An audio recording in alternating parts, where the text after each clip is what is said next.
I mean, obviously you're disappointed, especially with the start of the game.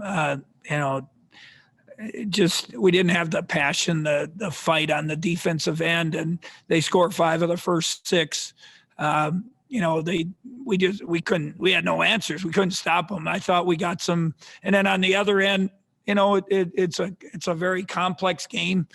But it's also very, very simple. You have to make shots. And we had, I think, 15 assists on 24 field goals, probably our low for turnovers on the year.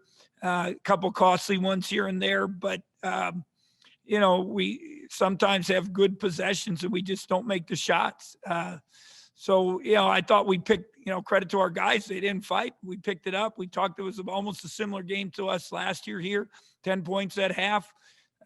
First TV timeout, second half, cut it, I think, to 6 or 4. Give yourself a chance, but then you got to make a few plays when it really counts to have that chance. You fight way back, do you have that energy? And we made one real big mistake on defense. Davion went out they did their little ball screen slip, and it's their goal play. And, we've been through it. Davion runs out to the guy, and we weren't supposed to go out on the guy, and then he throws it to the big guy for the layup. I think it was 3 at that time. And then that was you give those easy ones, backbreakers when it counts. Nimhart's a very good player. I thought we did a better job maybe in the second half on him. Miles took it to us early. But I thought, I don't know what he had in the second half, not very much, to be honest. But I wrote on the scouting report, one of the major keys was don't let the other guys hurt us. And Easley has 12. Farabella comes in and gets 8, and Ledee gets 9 and 2. And so, there are other guys hurt us. And then our bench, Carlton made the shots against Iowa State, didn't make them today, had a couple wide opens. Rudy's made them, didn't. We got Monty in a little bit, otherwise you look pretty balanced, 14, 13, 18, 12. Obviously we need Selton to make some shots. To start making shots, making a couple plays when it counts. Dejuan, unbelievable line, his effort, 18 points, 7 rebounds, 3 offensive, 3 assists, 3 steals. Still makes a couple, not real smart plays, but, and then he's 12 on our play hard chart. And he's a leader by a long range. So he had got a big heart, plays his butt off. Now you got the grind of the league. Now you got to get ready. Obviously, the league is really good when you have a team like Texas go to Kansas and win by, I think, 20. Baylor and Iowa State was a close game. We already had beaten Iowa State there.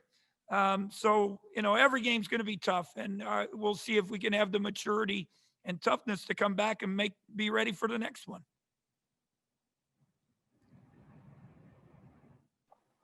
Thank you, Coach. We'll take a first question from Tim Fitzgerald.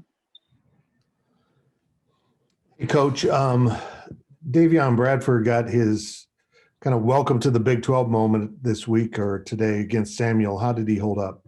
I thought, on the line, it's pretty good. 14 and 9. Obviously, the foul trouble hurt us, him and Nigel, in the second half. And Samuel, is 4 points, 10 rebounds. He did what he does, and he's very, effective at what he does. But I thought Davion, the first half we had, I believe, 8 offensive rebounds, and mine had 2 points off those 8 offensive rebounds. And a couple of them, Davion just, I guess, I hate to say it, a year from now, he can power that through and finish that hoop or get a foul. We didn't get to the free throw line. We didn't even get in a bonus in the second half. Part of that, we probably shoot too many threes. Part of it, not playing strong. We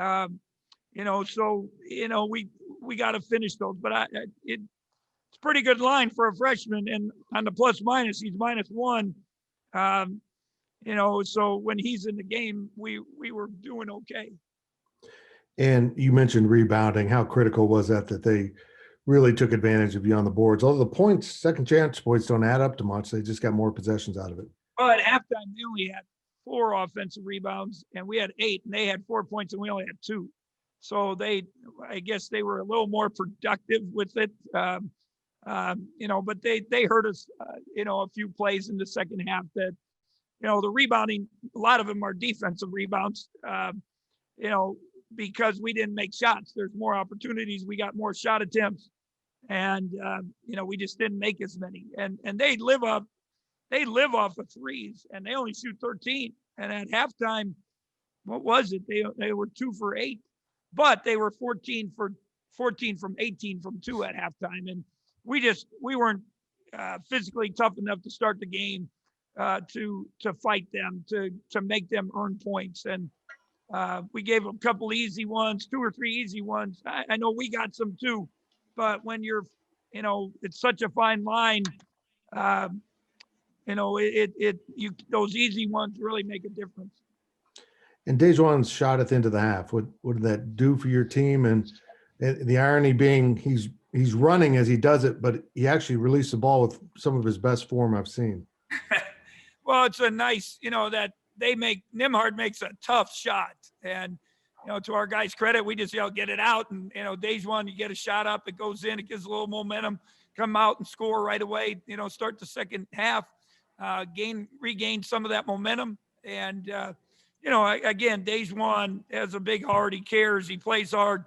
We need him to be a little more efficient on some things, but, you can't, you're happy for him because, he's finally starting to make a couple shots and a couple plays. So I hope it helps his confidence.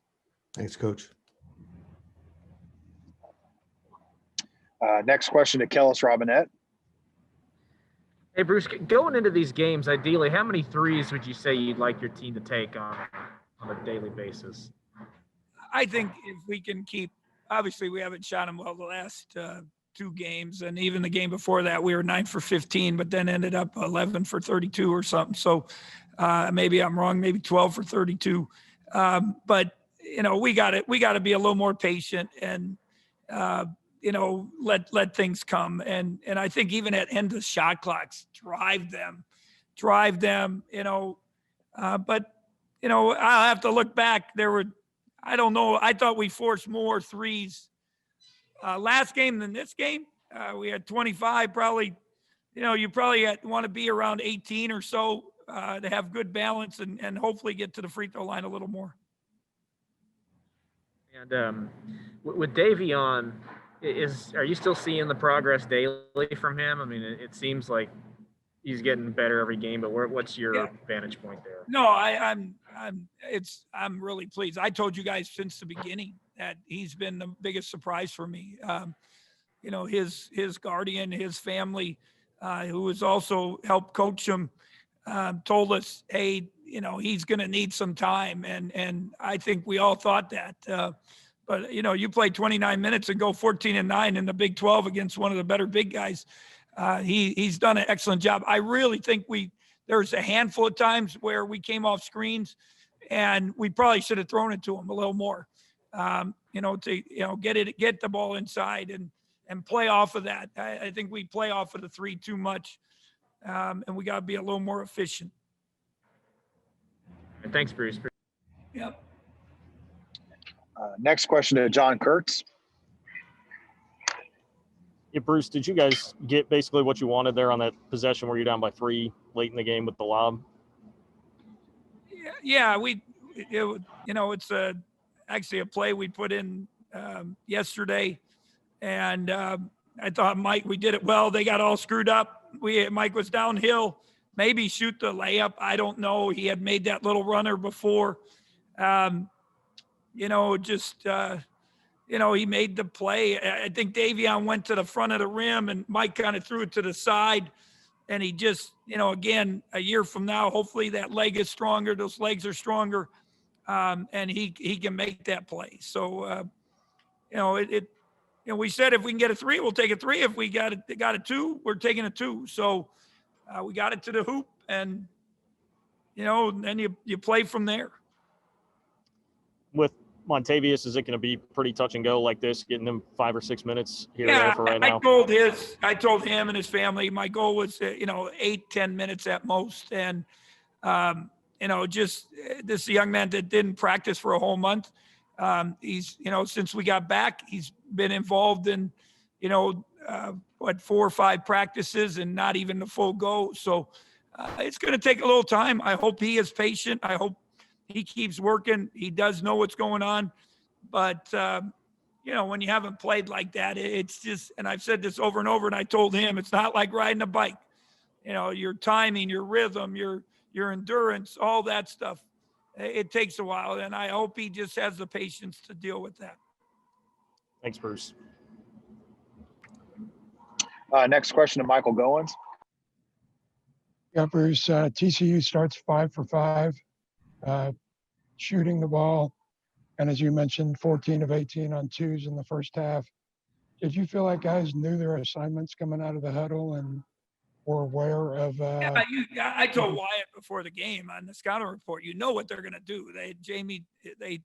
They've been running the ball screen actions, you call it ball screen motion, whatever you want to call it. They got 5-6 different looks. We actually went over it more than we have in a while. It's like, I compared it to wishbone in the old days in football. You knew it was coming, but can you stop it? And we obviously didn't do a good job stopping it. I thought we gave up, a layup on a little back cut. We gave up a layup on transition. Those easy ones, a handful of those easy ones really, really made a difference. And they made some shots. They, to their credit, they made Nemhart and Miles early, made some plays. And, it did, it's all a learning process to realize how good the other players are and what it's going to take. Again, I'm not somebody. Wyatt asked about Nigel. We didn't practice him Wednesday, Thursday. I think his ankle's better, but I don't think it's 100%. And I think on defense is where he struggled a little bit, and they kind of got him a couple times, even though at the end of the game against Omaha, he made some plays. So defense is, it was better, obviously, after the start. Probably take away that first, 10 minutes. It's actually pretty good. And you really seem to get Nigel Pack going there for a few possessions in the second half. Yeah, we ran a couple quick hitters out of some timeouts, drew up some things. Our guys actually executed a lot of stuff well. The problem is we're not very good yet at when I don't just call a player a set. And I've told them several times the last few weeks, I don't want to have to call every possession, but they got to be better at making decisions and making the right plays and not always forcing the action. We had one down the stretch. We had called a play out of timeout. We got a rebound. Deja was pushing it. There was a little there, and he just forced and again, we only had 9 turnovers, but 2 or 3 of those are really costly at the wrong time. Thank you, Bruce. Next question to Ryan Black.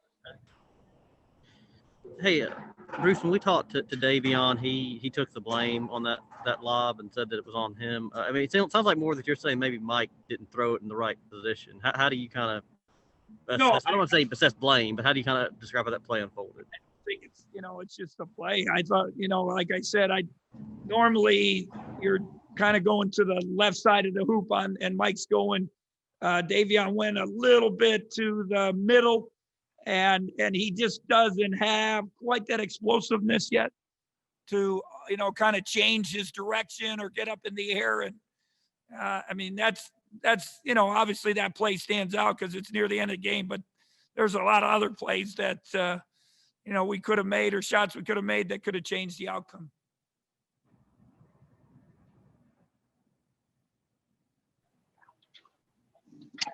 Next question to Kellis Robinette. Yeah, I actually meant to ask this the other day, Bruce, but when do you expect Antonio to be able to play again? I think the best guess would be maybe Iowa State. Is that a week from Wednesday? if I believe that's right. That would be with a few practices, not many practice, 2 or 3 practices. So that would be the earliest. Okay. Has that added a new quirk to balancing that position with both him and Monty being in and out? Yeah, I mean, it's just it's part of COVID. It's part of what we've dealt with. And I mean, obviously we need Selton to play a little better. It's a learning thing for him, how he deals with, I told all the guys how they deal with this and adversity. Are they going to come with a great attitude tomorrow? Are they going to come and work? We can't kill them, but they got to come and prepare. And, they've gotten opportunities. Davion's gotten an opportunity. Selton's got an opportunity. Carlton got an opportunity because of injuries and COVID. And I think for the most part, they've taken advantage, but now we'll see as the other guys come back and we get a good balance and get a little more out of everybody. Thank you, Bruce. Next question to Arnie Green.